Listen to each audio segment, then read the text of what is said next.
Okay, so there was the jumping man. Here's the last example for chapter 7, and it's really easy. This is the one I like to do a lab about.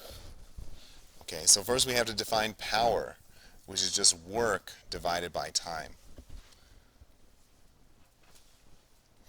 And it has units of watts. You're free to write out watts. It's the work done divided by the time it takes to do it.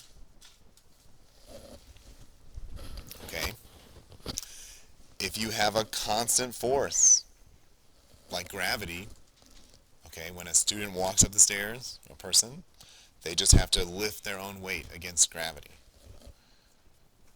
So if you have a constant force, you can actually just multiply by your average velocity.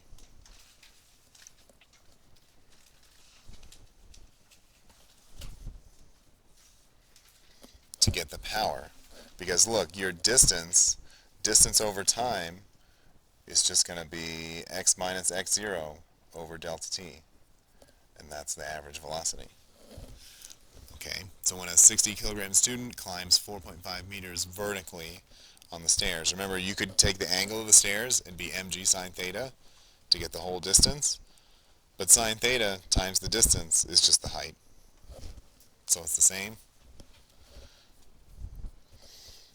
So it's the work done by the student against gravity, which is 600 newtons, that's their weight, times the height of the climb, 4.5 meters, divided by 4.0 seconds.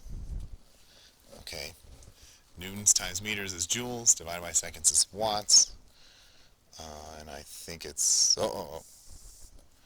should be 2,700 joules, and then, wait, let's do it. Okay, good.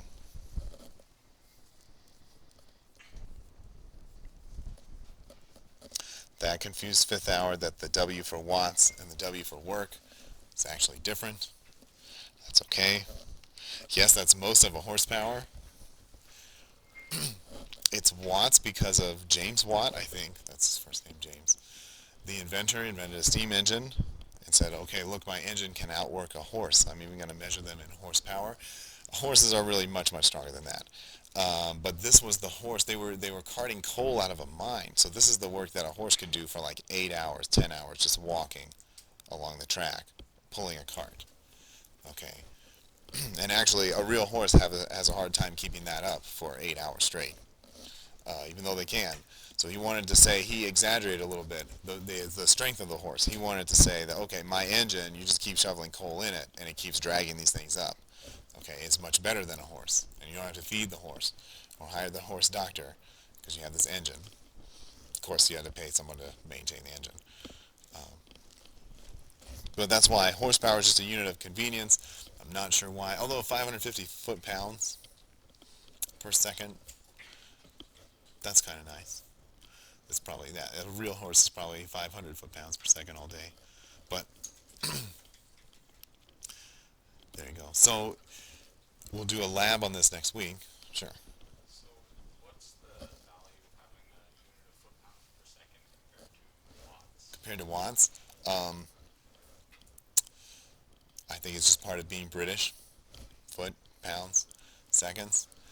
We use watts and kilowatt hours to measure our electrical power. The power to your house is probably in kilowatt hours, which is actually an energy. It's the amount of work you're paying the electrical grid to do in your house. If you take kilowatts is power times the number of hours, you get the energy back. We'll study that some more later, right? So, foot-pounds per second is just a customer unit instead of a metric unit? Yes, it is. Okay. Okay. Let's see. Good, good, good. You can try this yourself. You can, in fact, we will. You can walk up the stairs. The challenge with our lab, though, in science is to get a repeatable measurement. So I'm sure you can output more than 1 horsepower sprinting up the stairs.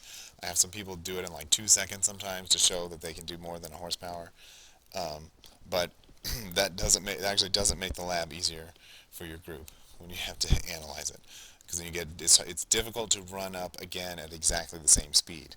So we want reproducibility for science. Okay. Any questions? Okay, good. Then I saved the last 15 minutes. Your question.